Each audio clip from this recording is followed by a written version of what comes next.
Hey, what's going on, everyone? Yeah, I've got a random video here. I thought I would quickly throw out because my 5 kids ain't in the house at the moment, so I won't have any commotion in the background distracting me. But yeah, anyway, I saw a funny forum thread recently where someone asked, what they say? They said, when do you feel your favorite genre peaked? And gaming genre, of course. Of course, the replies were plentiful with responses from people quoting their favorite old and new games from the likes of, saying like that Chrono Trigger on the SNES was the peak of JRPGs, and more recent games like some people saying that The Witcher 3 is the peak of open world RPGs. Now, don't get me wrong. I'm one of those gamers who will constantly big up certain titles, especially from the past, saying things like, like this particular series hasn't been the same since this title, or this developer, created this, but, went downhill later on because of this. But I personally find it, extraordinary to truly believe that anyone thinks any genre has completely peaked, especially in this ever-evolving industry that we call gaming. So, for the most part, I feel that, most current genres that still hold their ground in the market have nowhere near peaked, but simply have become standard in their execution, I suppose. Some would even say that they have gone stale. This has, in my opinion, got nothing to do with a certain genre reaching its peak, which I say in quotations. To say a genre has reached its peak in terms of there will literally be nothing better than this ever. Reality is just mind-boggling.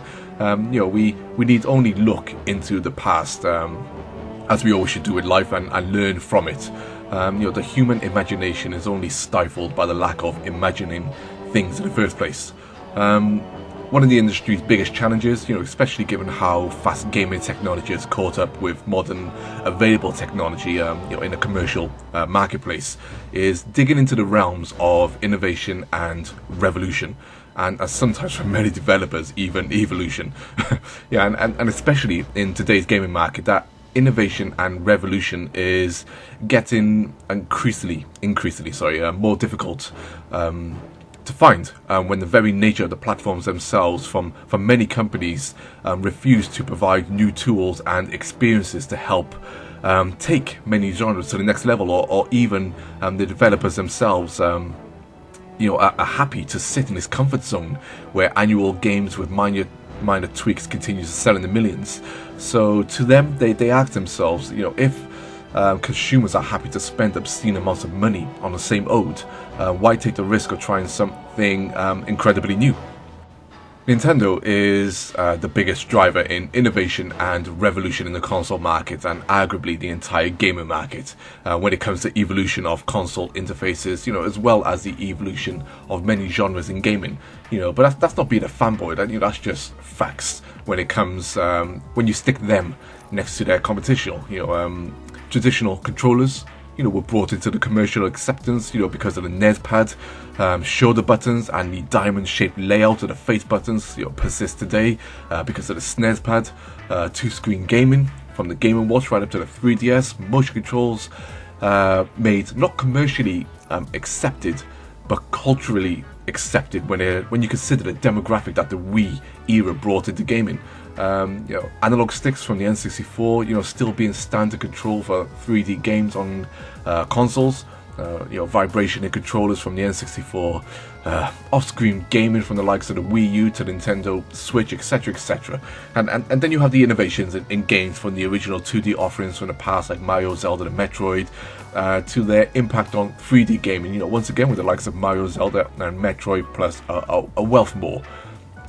I think it's hard to argue that any other gaming company has had a greater impact on gaming than Nintendo. And here's a funny thing, and I ask myself this all the time, and of course many people ask this all the time as well. Why, at least for me, why don't I get excited about the return of certain games, IPs or whatever, even if their names are some of the biggest in the industry? And when I mean excited, I mean beyond your average, this game looks amazing. levels of exciting. As an example, I rate the original Soul Calibur on the Sega Dreamcast as not only the best in the series, but still arguably one of, if not the best 3D fighters ever made. That's because at the time you had literally never played a 3D fighter of that caliber before, and pun intended maybe, and it sets such a high bar to beat that not even its more refined sequels could eclipse its original wow factor and impact. So when the latest Soul Calibur was announced, I was eager to see how it looked, of course, but also knew deep down inside that not only would Namco not take the series to that next level, but also that the hardware they were putting it on, outside of raw horsepower, had essentially remained exactly the same in terms of meaningful player interaction as it's been since the 90s. Just look. If you just look at the PlayStation 2 controller, as an example, and the PlayStation 4 controller, some would argue that that they are perfect. So, why change them? Others would argue the placement of the analog sticks have always been trash. So they're not perfect. Whereas I would argue, how are games on these consoles meant to truly evolve or revolutionize gaming when the hardware interaction remains stagnant or exactly the same, pretty much? So it's here where I find the argument that many genres have arguably reached their peak, because many major hardware devices, of course I'm pointing my finger at the likes of the PlayStation and the Xbox, have essentially concept-wise remained the same since their birth. I remember first raging when Microsoft announced the Xbox One, with all its DRM issues and the Kinect camera requiring to be online all the time. But at the same time, I wish they'd stuck with their guns and made the Kinect a standard key component to the console, because game evolution wise it could have provided some interesting concepts for existing genres. Remember that demo for Child of Eden on the Xbox 360 and the PlayStation 3?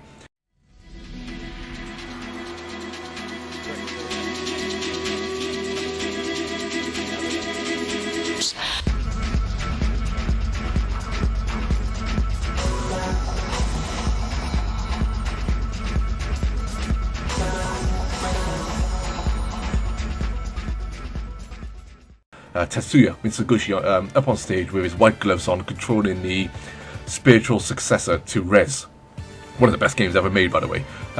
With his hands and making it look freaking awesome at the time. Controlling what was going on this massive screen on. It felt like the future. I was like, this is where gaming is going, and this is one way how this type of shooter genre will evolve going forwards. Before then, you'd have to wonder where the genre could go next. But thanks to the change in player inputs, a developer decided to try something new with it, and I'm glad he did.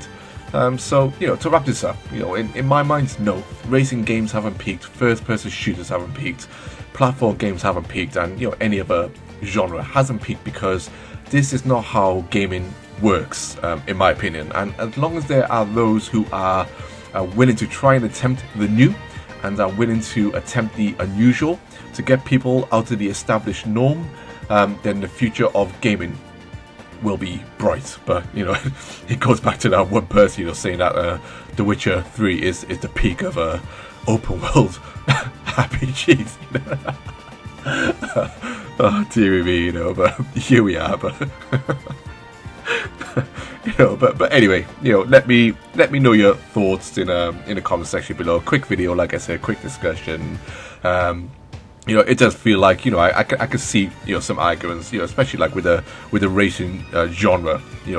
These types of games, or if you do simulations and stuff like that, you have to wonder how much can change and how much further it can go. But once again, we're reaching the realms of VR, different type of control inputs and stuff. You just don't know what's around the corner, and as long as developers embrace and want to change, and we as gamers accept that change and that control input and all these other things that keep trying to keep moving gaming forwards, then genres shouldn't, in that respect, become stale or peak, because we are constantly moving forwards. But anyway, yeah, I'll leave it there. Let me know your thoughts, people. Quick discussion, like I said, and I'll reply to every single one of you as always. So yeah, Thanks for listening all. Take care.